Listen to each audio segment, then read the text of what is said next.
Good morning, everyone. So we are excited for part 2 of this Come to the Well series. Last week, Gerda took us through the introduction and we looked at the well of vision.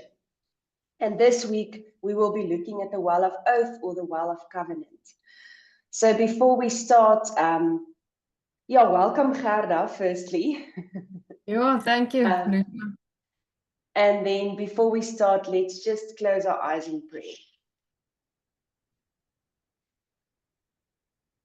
Our Father, we pray that you come this morning and that you prepare the way, that you prepare our hearts, Lord, for the message that you want us to receive, that you open our eyes and our ears so that we are focused on you and that we can be in tune to your voice. We ask that you calm everything around us this morning and that we will just focus on you, Father, and enjoy this time that we get to spend in your presence. I ask that you seal off this session, that you protect us with a wall of fire, that the messages that's communicated today, that it will deepen our faith and deepen our intimacy with you. And that your living water will bubble inside of us so that we can't help but for it to flow out of us, Father, and to reveal your character, who you are in us. I also ask, Father, that you will touch Gerda's mouth and that every word that she speaks will be from you, Father. And that all the seeds that are sown will take root and grow into trees that bear fruit of your character. I ask that we enjoy this time together. Thank you, Father, for the honor and the privilege that we have to know you, to love you, to honor you. In Jesus' name, amen. Amen. Thank you, Gerda. Yes. Thank you for everybody being back this morning again. And I would really like to ask you to maybe not right now, as we are going to dig into the next well story right away, but I would like to ask if somebody wants to give me feedback about their journey afterwards, or maybe on WhatsApp, I just actually want to encourage and invite you to do so. And to just share your testimonies, or maybe if there's questions or comments, then you are more than welcome to do so. Okay. I think you all have my number. So then, yes, I want to just pick up on one thing that I did not mention last week that's going to be important for every one of the wells, and that is actually the worship words. So you will see in your notes, also on the activity sheet that I send out every week, that the very last point is actually a worship word. Okay, so the way we use that on the retreats is that worship word gives us a tool. It definitely isn't the only tool, but it is definitely a tool that we can use to come in the right spirit with worship, in the opposite spirit of what the enemy wants to steal in that session. Okay, so let me give you an example. Last week we spoke about the fact that very often our pain and our cares of the world and the fact that we forget the promises that God give us, it blinds us to the fact that the well, which is defined in Old and New Testament as God himself, and in the New Testament as the Holy Spirit specifically, now that we can't see that. It's like it blinds us for the fact that the well is there. And in the story of Hagar, we see how God opens her eyes to see the well that has been there all the time. Now, so what do we do when we are in that situation where we have we have this promise, but we don't see it. And then we doubt and we go, well, did God really say that to me? Is it a promise that I can really stand on? And for that, we use a worship word. We come in an attitude of worship. And that worship word of last week is the word todah. And the word todah in Hebrew means to praise God for something that I cannot see yet. So it literally means to cup your hands like this, to receive the answer from God, even though I cannot see it yet. So it is a way that God has given us to worship Him in those difficult situations where we, in the natural or in our natural situation, because of whatever is happening, we cannot see the well. No, then we can worship in that way. So as we dig into the story of today, I will come back then to today's worship word at the end. I better not forget that like I did last week. So sorry about that. So let's have a look at this week's story that happens at a well. And we are going to talk about Genesis 21, verse 22 to 34.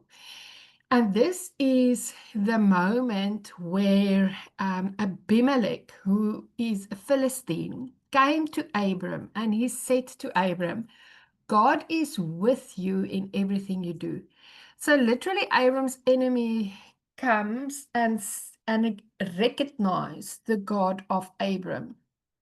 And in those days, what happened, or their culture was of such a nature that, say, for example, in warfare, when one army would lose a battle to the other army, what it literally meant to them was that the army of the god of the army that was victorious in battle, that god was stronger than the god of the army that lost the battle.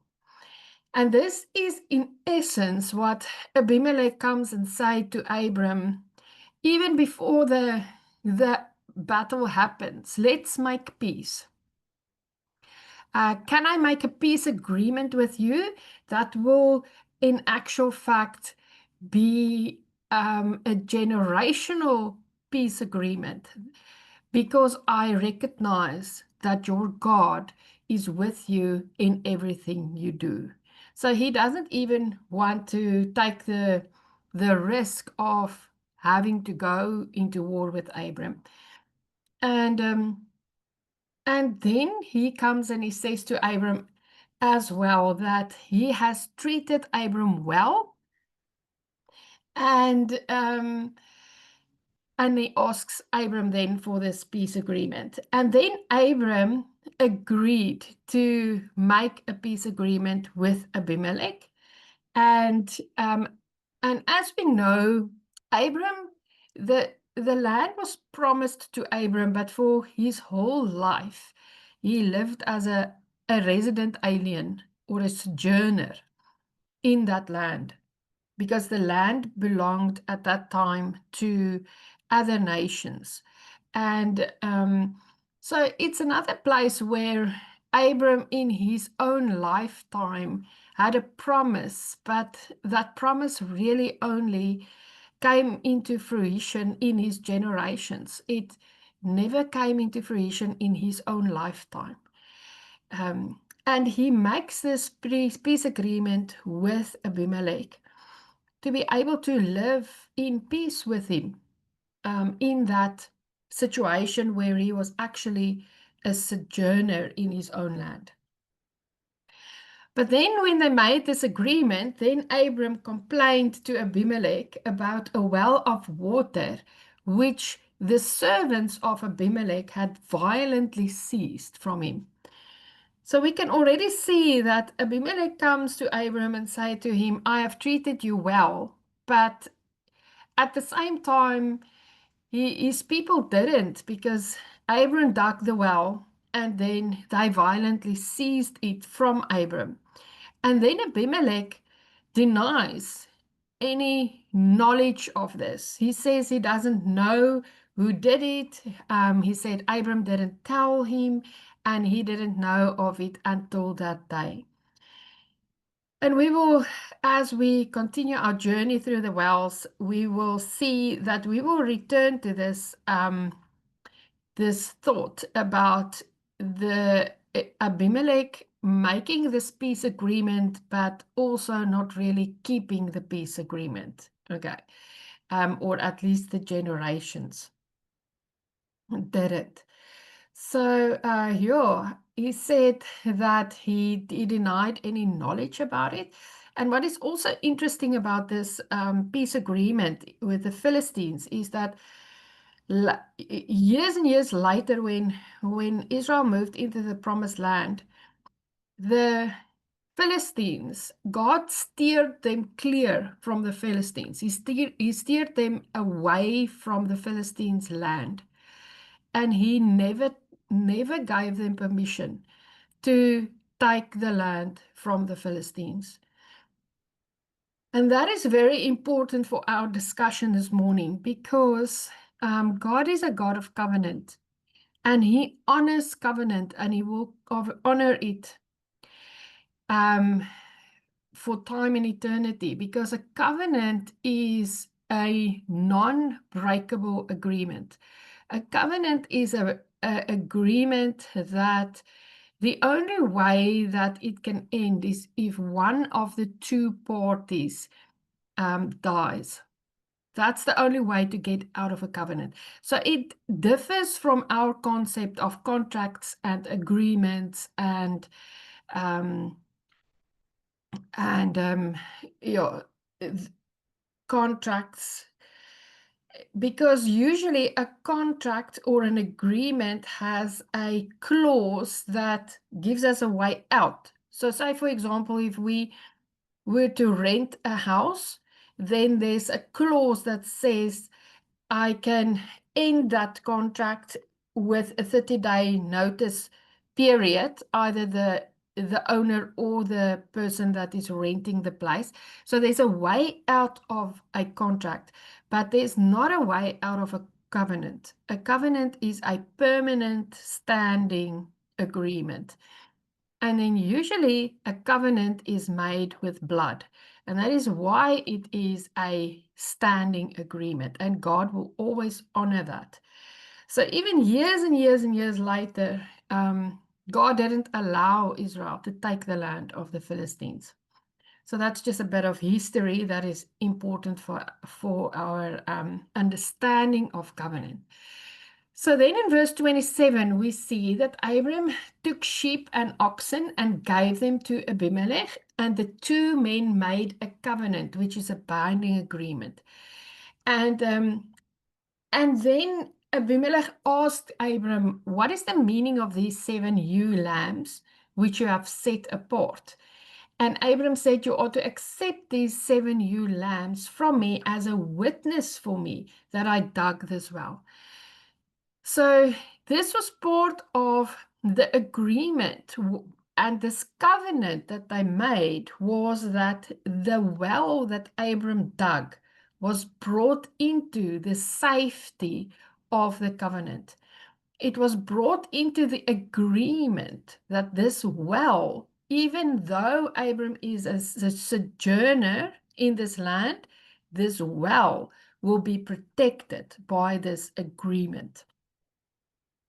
And that is why they called this place Beersheba, which means the well of the oath, or the well of 7. And it is that well of the oath that that refers to the covenant. So they made a covenant at Beersheba, and then Abram planted a tamarisk tree at Beersheba.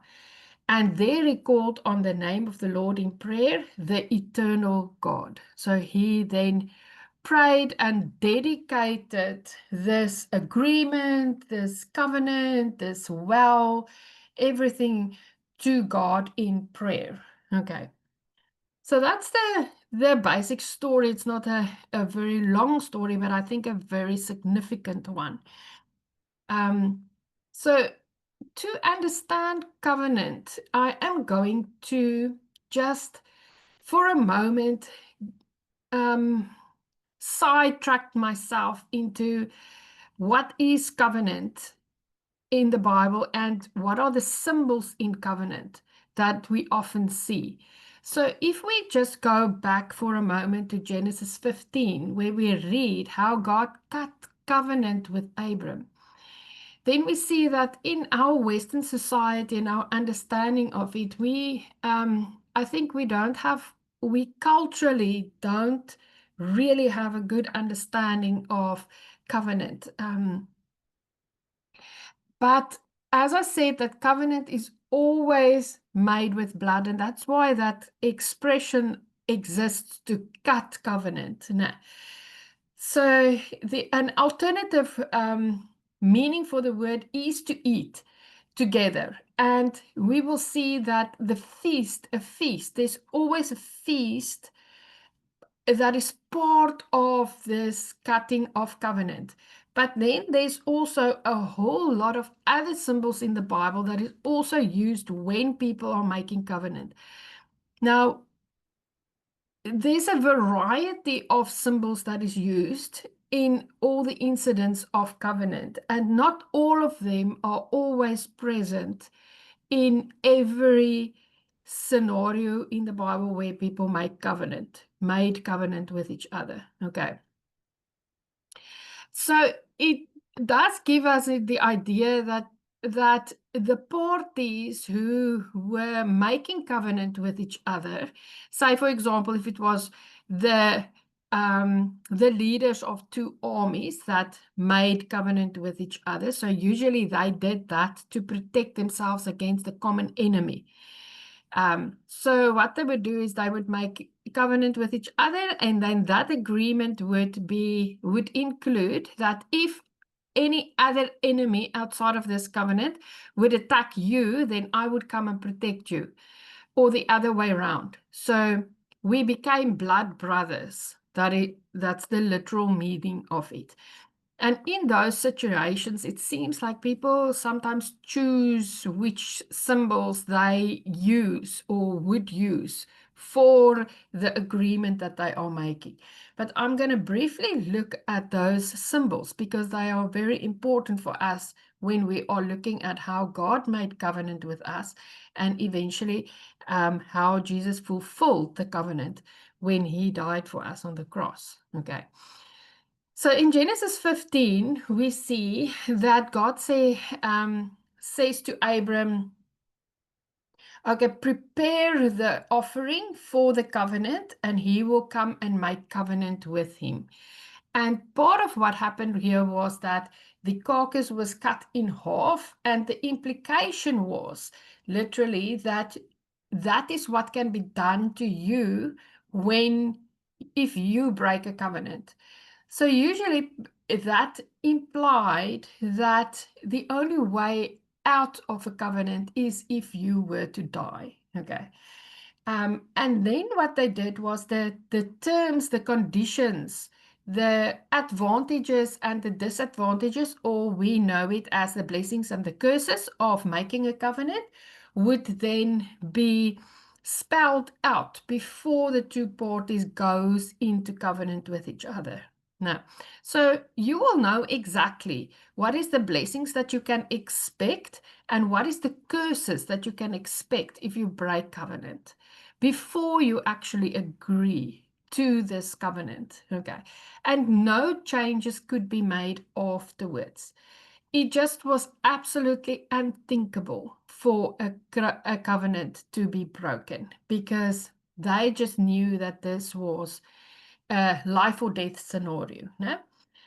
So in the story of Abram and Abimelech, we see the sacrifice, the sheep that he has offered, and then also there was a tree planted that would remind them of this covenant that was made. If we look at the covenant that God made with Abram in Genesis 15, we will see that there were a number of other there were a number of other symbols there.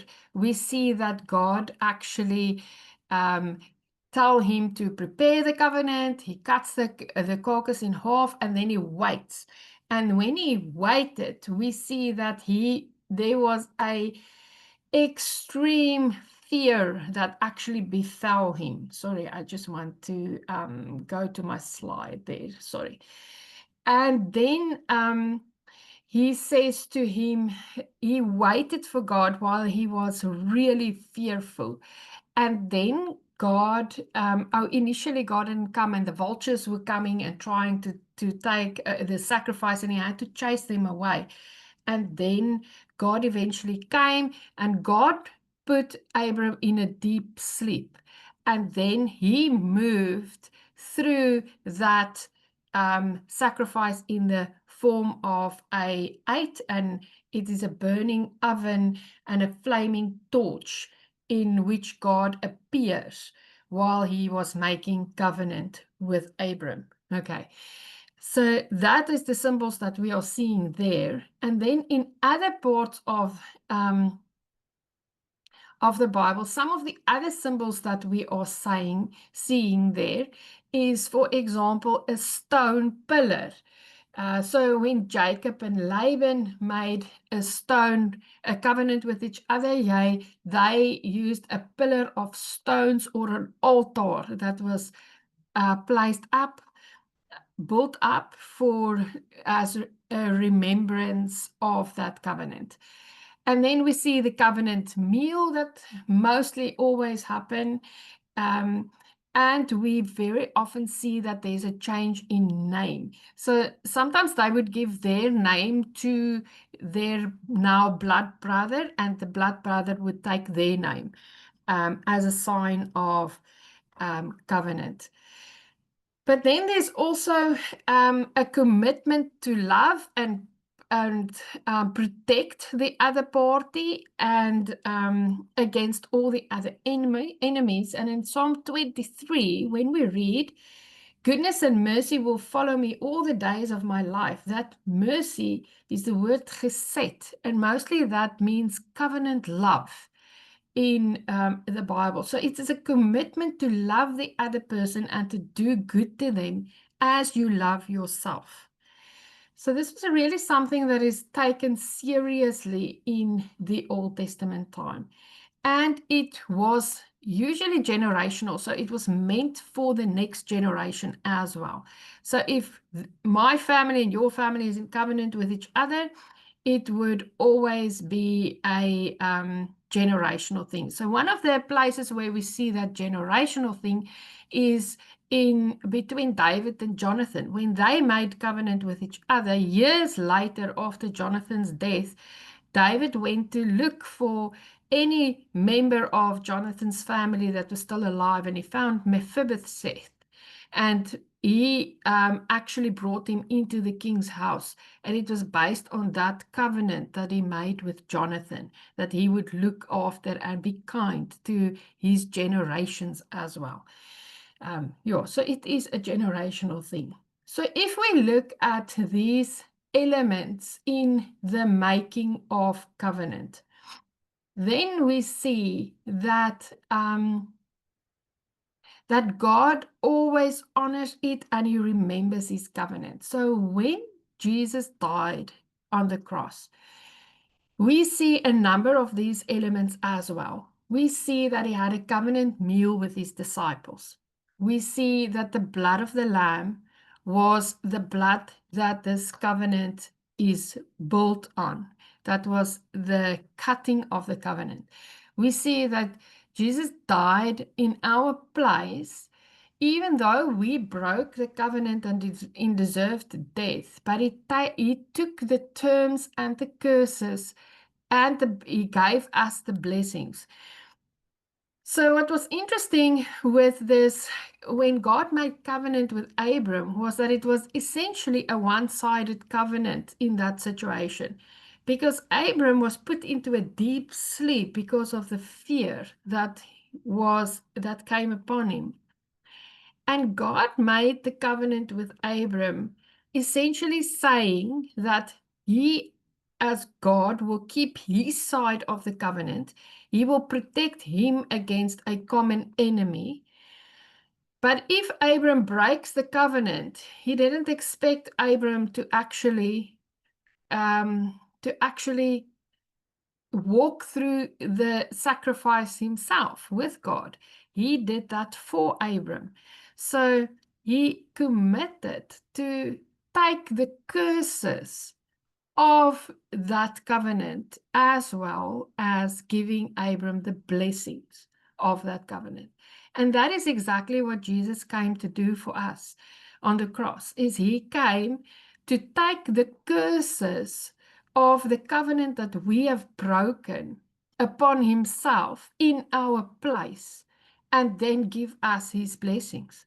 So one of the other elements that we see very often in this covenant making is that they would exchange garments, for example. And Jesus say, I give you my garment of righteousness.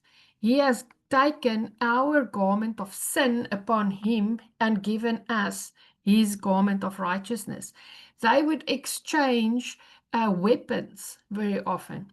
So Jesus say, your weapons are not carnal weapons. They are weapons that are fighting principalities and powers in heavenly places. They're spiritual weapons. So Jesus came and he gave us his weapons. He gave us his life. He took the curses of the covenant upon him. He gave us his garment of righteousness. Another thing was his name. I always wondered why, and I know there's other explanations as well, but why are we called sons of God and Jesus calls himself Son of Man? But it also has something to do with covenant because he gave us his name. We became the sons of God and he became the Son of Man. So there's an exchange of names that happened in that covenant scenario. So we see that there's a whole lot of these covenant. Oh, the tree, the other thing, Abram planted the tamarisk tree. Jesus was crucified against a tree. Okay. So Jesus really came to fulfill the covenant that God made with Abram. And it is a covenant that God would never break. And it is a covenant that stands to today. And it is generational. It is for us to embrace, and then just for us to also embrace as a generational promise that God has given us.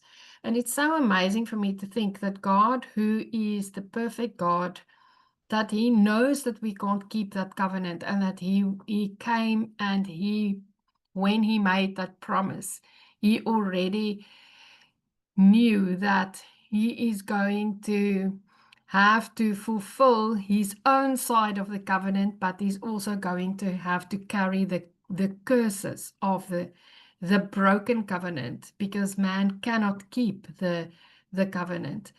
And he was willing to do that for us. It is such an amazing thought in terms of how covenant worked and how Jesus fulfilled this covenant. So if we think about that and we come back to the thought of this well being, a well that is included into this covenant agreement, then if we backtrack for a moment to where we started last week. Last week we started with Hagar not being able to see the well and God having to open her eyes to see the well. And then if we take it to our own lives, we see that when God opens our eyes to see the well, then the enemy, what does the enemy come? The enemy comes to then violently seize the well again, because he doesn't want us to actually see the well and have that living water flowing through us. But then the first thing Jesus tells us is that he came to bring that well into covenant and to protect it. with his covenant. And he is our stronger covenant partner. And our common enemy now is we are now in a covenant where the enemy is a common enemy between us and God, but God is the stronger covenant partner, and God has already overcame the enemy. And that we can just stand in the authority of Jesus himself. And we can live from that place of forgiveness. We can live in the opposite spirit of loving our enemy, rather and bless our own enemies, instead of living in a place of fear against the enemy.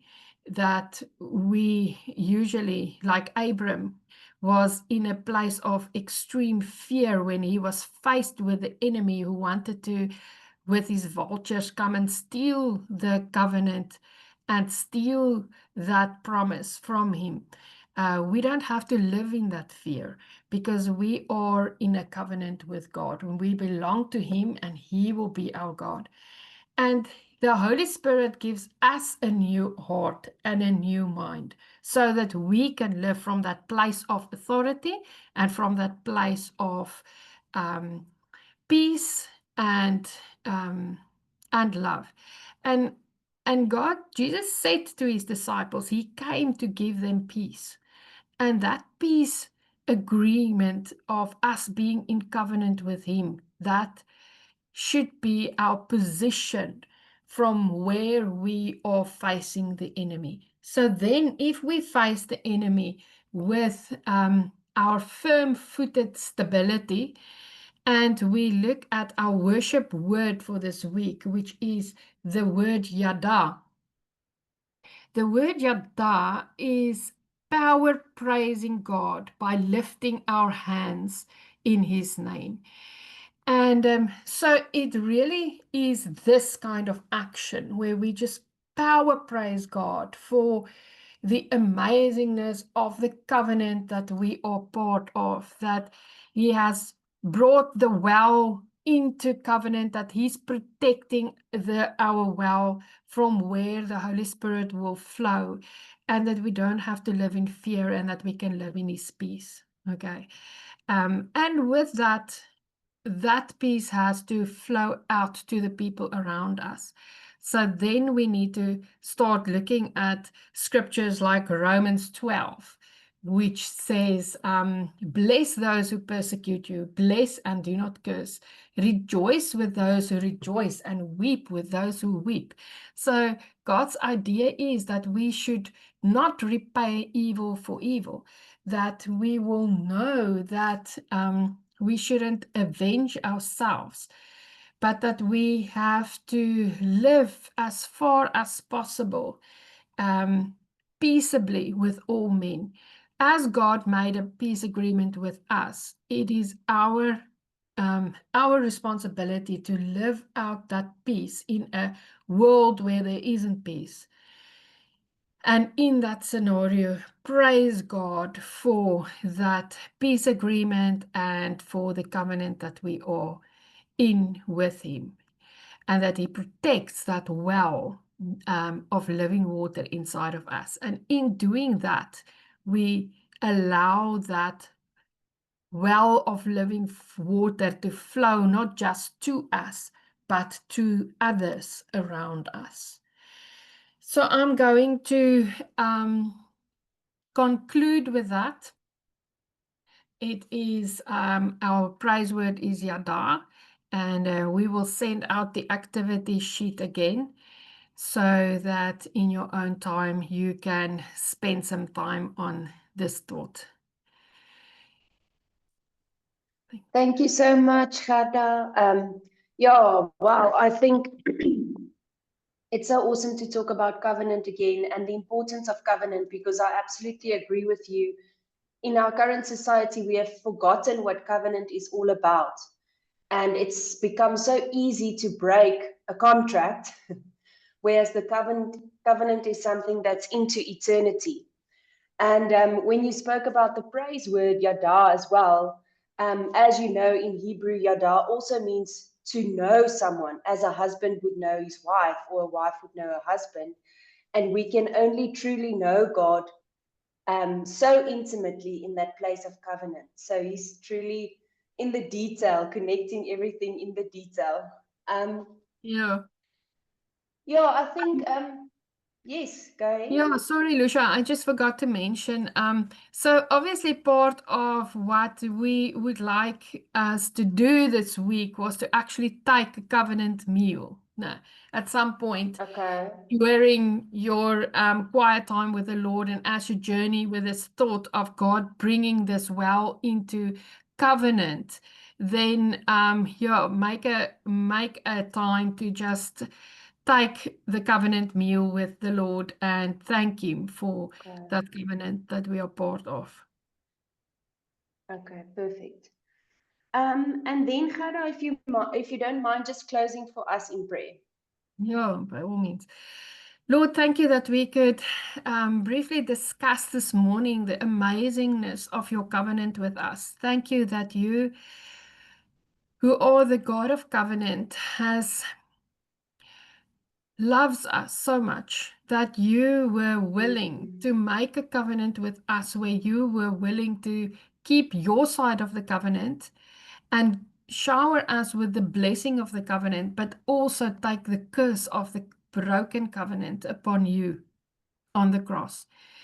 Thank you that you were willing to do that, that you came to do that, and that you are now showering us with your supernatural peace agreement that we are the well that you have placed inside of us are protected, that you have safeguarded that well against the enemy because you are the stronger covenant partner and you will protect that well. Lord, I pray that you will give us the grace to live from that place of authority, from that place of knowing, from that place of peace, that you will help us to have the insight and see that and just embrace that in the spirit, so that we can allow your spirit to flow through us and through us come and bring that peace agreement to the people around us as well, so that they would also be able to see that covenant of peace, like Abimelech saw that you are with Abram, that people will be able to see that you are with us and that they would come and ask, how do they become part of that peace agreement that you have already placed in your kingdom for everybody, and that you are inviting everybody to become part of that. Thank you, Lord, that we can ask your protection for this week, and as we journey with this thought in our private time, that you will break it open for us and that you will give us the insights that you want us to have. And thank you that we can ask that you will bring us safely together again next week. In the name of Jesus, we pray that. Amen. Amen. Thank you so much, Gerda. Thanks, everyone. May you have a blessed week. Thank you. Thank you. You Bye. too.